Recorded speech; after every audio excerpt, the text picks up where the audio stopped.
రేవంత్ రెడ్డి గారు ఈ రోజు వచ్చారు. తిరిగి 10 రోజులు విదేశాలు వెళ్ళి ఖాళీ చేతులతో తిరిగి వచ్చారు. ఏ కంపెనీలైనా అమెజాన్ గాని, మైక్రోసాఫ్ట్ గాని, వందల ఐటీ కంపెనీలు గాని, రియల్ ఎస్టేట్ కంపెనీలు గాని, ప్రపంచంలో అమెరికాలో ఇన్ని కంపెనీలు ఉన్నాయి. ఆయన తిరిగి వచ్చారు గాని ఏమైనా ఇన్వెస్ట్మెంట్స్ వచ్చాయా అంటే లేదు.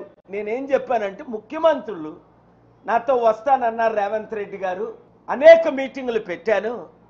Amazon CEO Jeff Bezos, Elon Musk CEO owner, Tesla, అనేక కంపెనీలకు ఓనర్. మనం కలుద్దాం 1 వీక్. ఆస్టిన్ వెళ్దాం, శాన్ అంటోనియో వెళ్దాం, డాలస్ వెళ్దాం, న్యూయార్క్ వెళ్దాం, లాస్ ఏంజలస్ వెళ్దాం, బే ఏరియా వెళ్దాం అని మాట ఇచ్చి జనవరి నుండి ఇప్పుడు వరకు రాలే.